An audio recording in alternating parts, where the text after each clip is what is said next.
Hello and welcome to the show. I'm your host, Alexandra.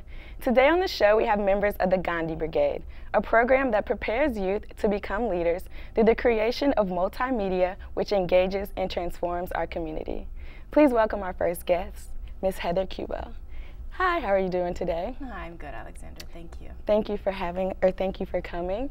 First off, we'll start with just a brief introduction of the Gandhi Brigade and let our viewers know what exactly is the Gandhi Brigade and what is it that you all do. Sure. Well, the Gandhi Brigade, we're a nonprofit organization, and we are based in Silver Spring, Maryland, but we do serve young people who come from the Silver Spring communities as well as Langley Park, which is located in Prince George's County and Washington, D.C. And as I just hinted, we serve young people. And so our focus is really on building a new generation of young people to be leaders in social change and social justice. And the way that we do that is through media production. And so we have a small center in Silver Spring, and we also work in a number of public schools where we go out and actually train young people in media production, but always with a focus on community issues. And so it could be anything from graphic design to video production to music production. And so really giving young people those hard skills, but also encouraging and inspiring them to make media that addresses a community issue.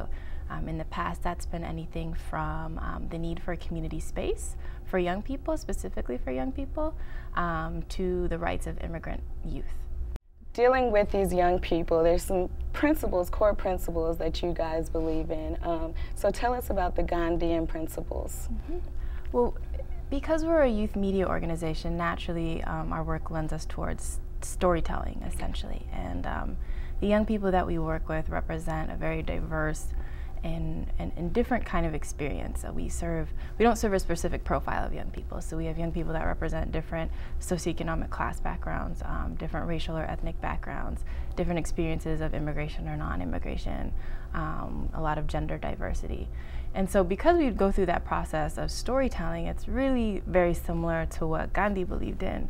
And kind of centrally he believed in the principles of satyagraha, which means truth force in Sanskrit, and also ahimsa, which means nonviolence. And the way that we embody those principles in our work is that when young people actually tell stories that people don't often hear, we're truth-telling, right? And so that kind of vibes with what Gandhi talked about with satyagraha, that in order to really solve social issues, you really have to listen to what's really going on in the community and to be honest with the community and honest with yourself about what's going on. And then ahimsa, the nonviolent part, relates more to we take on these issues in a very maybe peaceful way, but also a very, I'd say, cutting edge and honest way. So it's not just telling the story for the sake of telling the story, it's telling the story to really show what's going on and then to also incite a change, whether it be in thinking, action, or even policy in our community. And so at the core, those are our two basic principles that we follow. Okay, and so these principles, you kind of build on them through programs, I understand. And as program manager, correct? So tell us about pretty much your job, one, as program manager, and then some of the, programs that you guys deal with. Sure. Well, my job as program manager is very, I do a lot of different things. I wear a lot of different hats. Okay. And so in my day-to-day, I do anything from direct service. So I actually help run projects, and I actually work with young people, which is really important to me because that's how I came into this work, was actually as a youth worker, and I always want to keep true to that. But I'm also responsible for building organizational partnerships. And so part of our vision for social change is the importance of not being an insular organization, but actually reaching out to other community groups, organizations, and individuals in the community who want to work with us and who believe in our mission and believe in our youth. So I spend a lot of time doing that as well. But I guess the way that our values translate into programs is our core program is what we call promotores. And promotores came from Latin America, and in English it means promoters. But the way that that was used in Latin America originally was the need for healthcare in rural areas. And they had like a lot of external NGOs coming into communities, and they weren't really seeing necessarily the outcomes that they wanted to see. And so then a lot of people who are actually indigenous to those communities or that country would say, well, you know what? We understand health in a different way. We don't necessarily understand health in the same way that these big international development agencies understand health. So we're going to use a model called promotores, and we're actually going to train our people and the way that we understand health to be health promoters in the community. So it's really the people who are targeted are also the people who are leading the change. Right. And so the way that we try to embody that is by training youth, typically our older youth, so late high school or early college age, in our core values, as well as peer education. And so in that program, we actually train them to go out and lead media projects in the community. They do that sometimes on a voluntary basis, but the longer that they stay with the organization, it actually also becomes a paid job for them. And so there's both a philosophical buy-in into the program, but also it's youth jobs. It's a way of employing young people. Then within Gandhi Brigade, we have a different sort of introductory level to promoters. And that's where the actual staff lead social change multimedia projects with a group of youth who are more or less green, to the organization. So they may not know any kind of digital media production. They may be totally new to this idea of social change. And so that's kind of where they get their feet wet. And so on the media side, that's kind of the core of our program. But then we also believe strongly in this notion that Gandhi had of Swadeshi, which is about local economics. And so what Gandhi said is that for communities to truly be free, especially in the context of kind of colonial India, was that they had to provide for and subsist of their own power. And a lot of our leaders told that. Malcolm X told us that same thing about the Black community and self-sufficiency. And we believe the same thing for our community and for our young people, that there has to be another way. And so that, especially for our older college youth, is our fee-for-service model, essentially.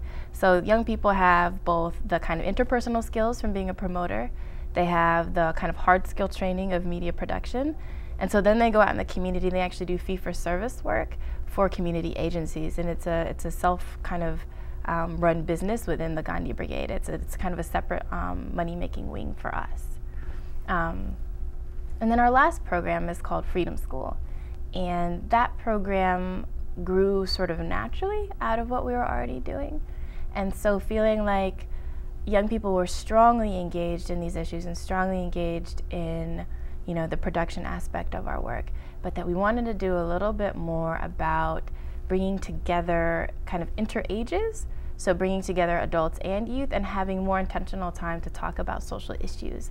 And so Freedom School is pretty cool because young people come together at the beginning of the year and set an agenda for the year.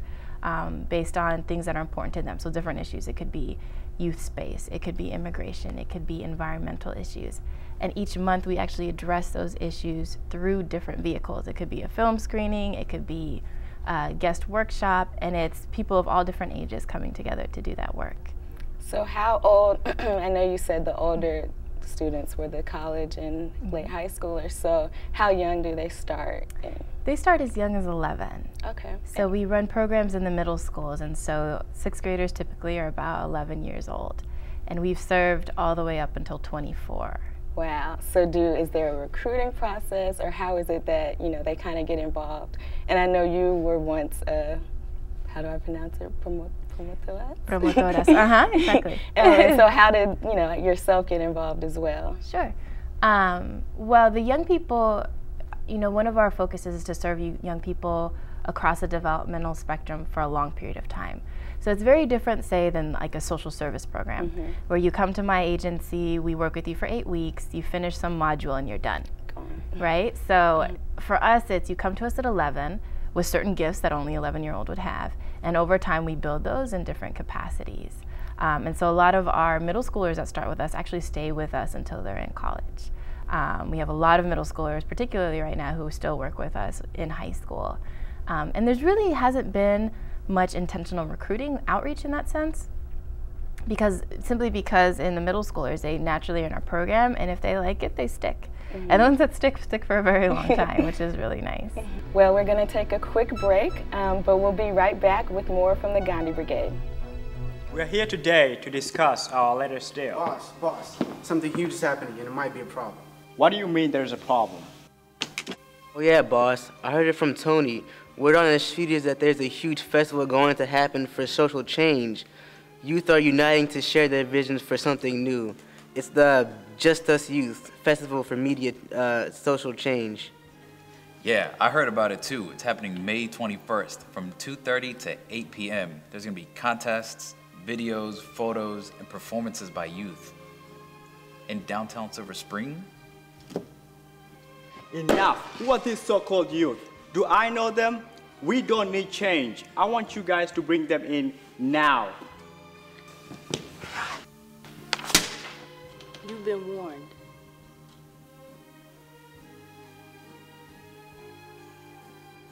Be there.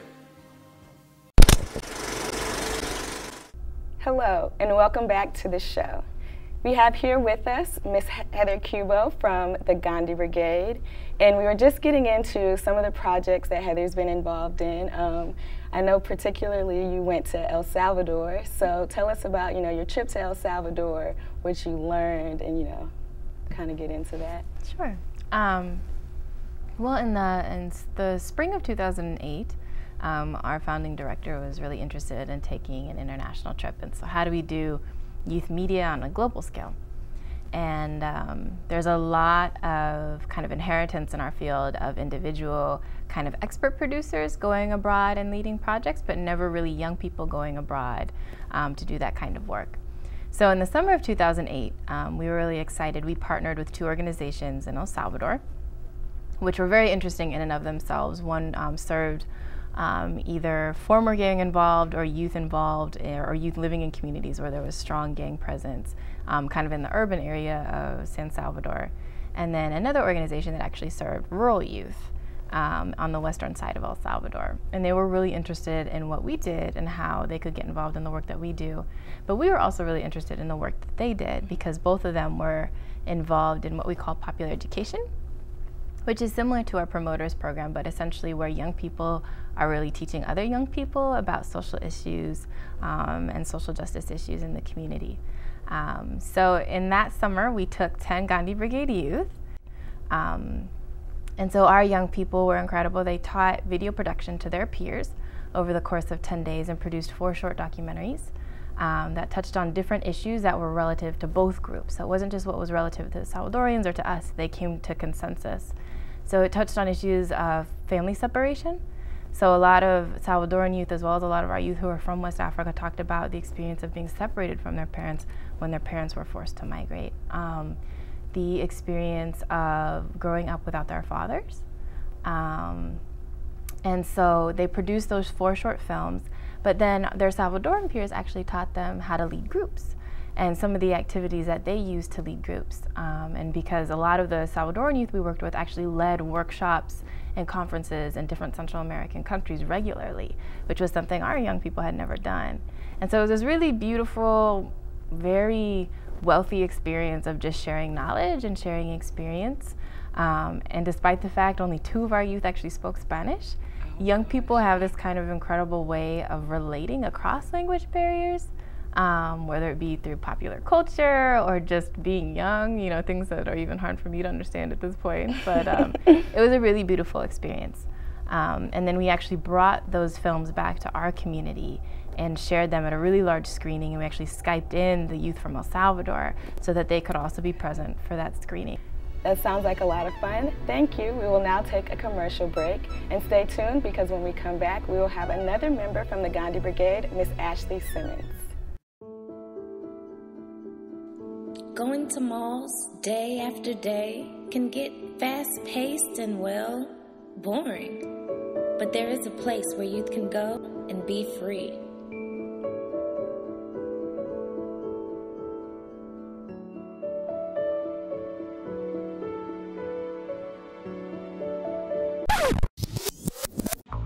The Gandhi Brigade allows students to get involved in the community and work on various media productions.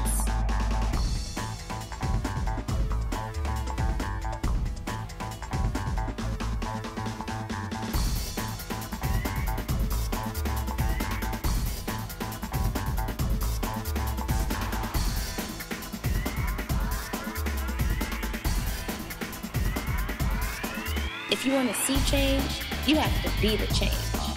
Join the Gandhi Brigade. Welcome back to the show. We have with us today members from the Gandhi Brigade, and now we have with us Ms. Ashley Simmons. Welcome, Ashley. Thank you. Please tell us your position in the Gandhi Brigade and some of the responsibilities you take on. Sure. I'm the programs coordinator. So among other things, that means I'm basically one of the staff people that go out in the middle schools and help the promoters train middle school students how to use the media that we have. Okay, and so some of the things you deal with, or kind of the biggest thing you deal with, I know, is the annual film festival, which takes place. So tell us about the film festival and kind of the mission of the festival. Sure. Well, for the past 3 years, it was called the Express Yourself Youth Media Festival, so you can see the poster in the back, looking ever so lovely. But we really felt that it didn't capture the social justice part that we really focus on in our programs in school and in our space. So we really thought that a name change would pretty much do that, and so now we're calling it the Just Us Youth Media Festival, so it's kind of a play on words, so it's just us youth, but also just like justice. So we really thought that would help drive home the fact that we need more social justice media being submitted to our festival. So.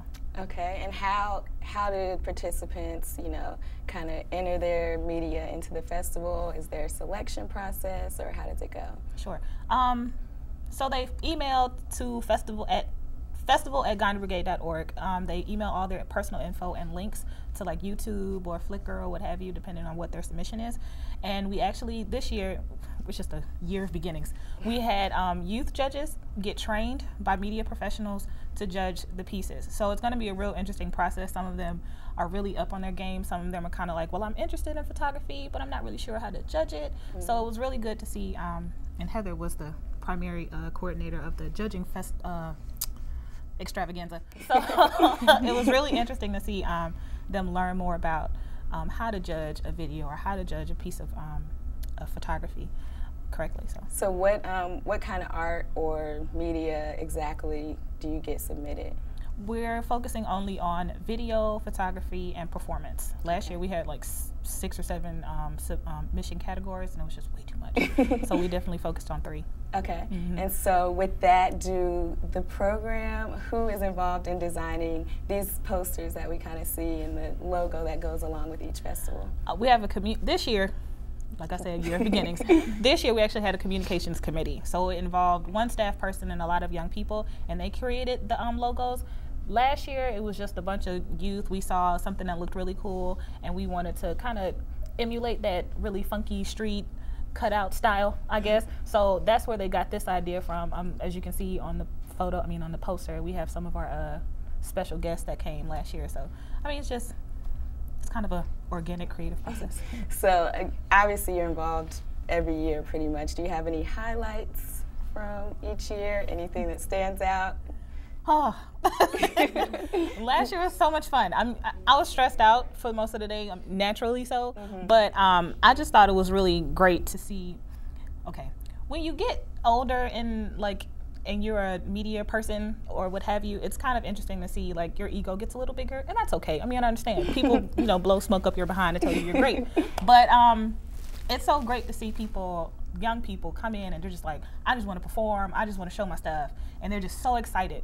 And so even our college winner just came, he was like, I just want to perform, and then he left. He didn't even get his prize, which I thought was really weird. But it was cool because he just really wanted to showcase what he's done. Right. And it's just really nice to see all these people at their beginning of their craft and seeing how they can progress.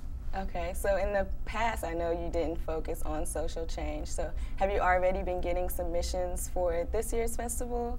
Or? We have. Our deadline is actually fast approaching, so we've gotten a lot. I don't know, because again, I'm not the submissions person, that's the lady to my right over here, but I'm sure we've gotten some social justice focused stuff because we really tried to make a point in getting that. So that's good. And so is there anybody eligible or not eligible, or is you free to all? Can't be 22 and up. It's 21 and under. I know, right? It's darn. But you definitely have to be 21 and under. And then there's a younger age limit as well. You can't be in the 5th grade either. We gotten some 5th grade submissions, and I think that was really interesting. But you have to be from 6th grade all the way up to 21 years old. And they're all judged on one scale, or is it divided by age? It's divided by age. There is a middle school category, high school, and college, or 18 to 21 category. Okay. So yeah. Okay, so tell us about kind of your position with the festival, you know, what you do specifically and how hectic it can kind of get. Well, this year and last year, I was responsible for the entertainment part. So how it goes is, for submissions and performance, we pick the top 10 people in in all of the categories, and then they actually get to perform on stage. So I'm responsible for making sure that they have all the equipment they need, that their performance goes off without a hitch. And then I also this year thought it would be, well, we all thought it would be a good idea if we had a house band. So we actually have a local band called True Soul. They're gonna be like the house band. They might tell some jokes, you know what I mean? I thought it was really cute. So in addition to that, I'm also responsible for trying to find local artists in the area. We haven't really done filmmakers yet. I'm working on that for next year. Get ready. But we really focus on just DMV artists. So last year we had Asheru, whose claim to fame is the Boondocks theme song, and we also had Philade, which was really cool. He couldn't stay the whole day, unfortunately, but he definitely came out. This year we're going to have another 368 music artist named XO, and Asheru is actually going to come back and do a workshop this time. So it'll be real interesting. It's just fun to have all of them out to support. It's really a big deal for me to actually have them come out and support, and especially Asheru because he came out twice, so I really appreciate that. And also our host this year was a volunteer of ours, and he's just so animated and great, so we just decided that he'd be a great host. So yeah, that's what I'm responsible for, all the outdoor stuff. So I want you both to tell me kind of how do you measure your success with the Gandhi Brigade? Well, I think from kind of a mission or a program perspective, you always know, I mean, there's a number of things. So we track outcomes and how many youth we serve and all of those things, which to some of our funders or in the funding community, that's what makes you successful.